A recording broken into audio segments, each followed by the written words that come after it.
Hello friends, ఒక మనసు ఎదుర్కొన్న ప్రేమ కథను వినబోయే ముందు ఒక్కసారి నా ఛానల్ని సబ్స్క్రైబ్ చేసుకోండి ఫ్రెండ్స్. అందరూ ఆకర్షణ అన్నారు, కాదు ప్రేమే అని నమ్మాను నేను. నా నమ్మకమే నిజమైంది. కానీ ఆ ప్రేమ ఇప్పుడు నా సొంతం కాదు. లేత ప్రాయంలో మొదలైన నా ప్రేమ పెళ్లికి చేరువ కాలేకపోయింది. అయినా అతడి జ్ఞాపకాలు ఇప్పటికీ నా మనసులో పదిలంగానే ఉన్నాయి. అందరి ప్రేమ స్నేహంతో మొదలైతే నా ప్రేమ మౌనంతో పట్టాలెక్కింది. తను నా క్లాస్మేట్ చిన్న. కారణం తెలీదు, తనకి ఫిదా అయిపోయాను. నేను తనని చాటుమాటుగా చూస్తుంటే తన కళ్ళు నా కోసం వెతికేవి. చూపులు కలుసుకున్న వేళ మా గుండెల్లో కలవరం చెలరేగేది. మనసులు మాట్లాడుకునేవి. 10కొచ్చేశాం. తను తరచూ క్లాసులకు డుమ్మా కొట్టేవాడు. కనిపించని రోజు ప్రాణం గింజుకులేది. కనిపిస్తే పండుగే. ఓసారి తన పుట్టినరోజుని తెలిసింది. మాట్లాడాలని మనసు పోరు పెట్టింది. అతడి ఫ్రెండ్ దగ్గర నెంబర్ తీసుకున్నా. ఎన్నో కబుర్లు చెప్పాలని కాల్ చేశా. హ్యాపీ బర్త్డే టు యూ చిన్నా అని మాత్రం అనగలిగా. అప్పట్నుంచి ఫోన్ కబుర్లు తర్జుమా అయ్యాయి. 10 పూర్తయి వెళ్ళిపోతుంటే ఎందుకో తెలియదు ఇంకా నాకు నువ్వు ఫోన్ చెయ్యొద్దు అన్నాడు. కన్నీళ్ళాగలేదు. అలా మా మధ్య దూరం పెరిగింది. మాటలు తగ్గాయి. కొద్ది రోజులకు నా ఫ్రెండ్ ఫోన్ చేసి నీతో మాట్లాడకుండా చిన్న ఉండలేకపోతున్నాడట, వీలైతే ఓసారి కాల్ చేయి అంది. ప్రాణం లేచొచ్చింది. 3 వారింది అనుకున్న ప్రేమ మళ్ళీ చిగుళ్ళు వేసింది. అప్పట్నుంచి మా మధ్య మౌనం కనుమరుగైంది. ఫోన్ స్విచ్ ఆఫ్ అయ్యేదాకా మాట్లాడుకునేవాళ్ళం. కాలం గడుస్తోంది. మా చదువులు సాగుతున్నాయి. పెళ్ళిడుకొచ్చేశాం. ఇక్కడే ఊహించని ట్విస్ట్. నేను మరో అమ్మాయిని ప్రేమిస్తున్నా, నన్ను మర్చిపో అన్నాడోసారి సడన్గా. నా గుండె ముక్కలైంది. దాదాపు 10 ఏళ్ల ఇష్టం. తను నా సొంతం అనే నమ్మకం. ఎలా వదులుకోను? కుదరదన్నాను. నా మనసులో ఆ అమ్మాయే ఉంది అన్నాడు. నాకు కొంచెం చోటివ్వమని బతిమాలాను.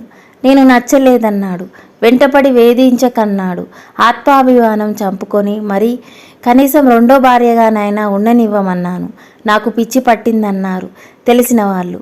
నిజమే, తనంటే పిచ్చిలాగే ఉండేది. అదే సమయంలో నాకు పెళ్లి సంబంధం వచ్చింది. ఈ విషయం చెబితేనైనా కరుగుతాడనుకున్నా. అసలు నువ్వెవరు? నీకు సంబంధం వస్తే నాకేంటి అంటూ బూతులు తిట్టాడు. ఓపికకైనా హద్దుంటుందిగా. నా ప్రేమ అనే చెరసాల నుంచి చిన్న అనే ఖైదీని విడుదల చేయాలనుకున్నా. తనకి ఫోన్ చేసి విసిగించడం మానేశా.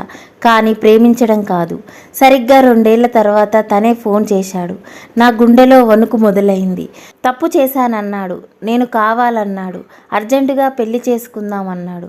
ఒకప్పుడు తన కోసం నేను ఎంత తప్పించానో అంతకన్నా రెట్టింపు ఆత్రం తనలో. ఎందుకు ఇలా మారాడో తెలియదు. తెలుసుకోవాలనే ప్రయత్నమూ చెయ్యలేదు. ఎందుకంటే అప్పటికే చాలా ఆలస్యమైంది. చివరికి ఒకసారి కలుద్దామన్నాడు.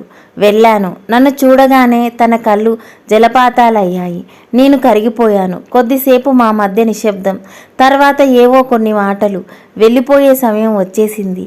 ఎవరిది తప్పో తెలియదు. విధి మమ్మల్ని విడదీసింది.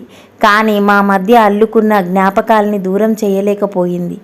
ఇప్పటికీ మా ఊరెళ్ళితే నా కళ్ళు తన కోసమే వెతుకుతూనే ఉంటాయి. నా చేతిపై ఉన్న పచ్చబొట్టు చూసి నా కొడుకు అప్పుడప్పుడు అడుగుతుంటాడు, అమ్మా నేనంటే నీకు ఇంత ఇష్టం ఎందుకు అని. తనకి ఎలా చెప్పను? వాడికి చిన్న అనే పేరు ఎందుకు పెట్టానో. ఫ్రెండ్స్, మీ జీవితంలో ఎదురైన ప్రేమ కథని, మీ అనుభవాలని మాతో పంచుకోవాలనుకుంటే మీ ప్రేమ కథని పేపర్ మీద రాసి స్క్రీన్ మీద కనిపిస్తున్న వాట్సాప్ నెంబర్కి సెండ్ చేయండి.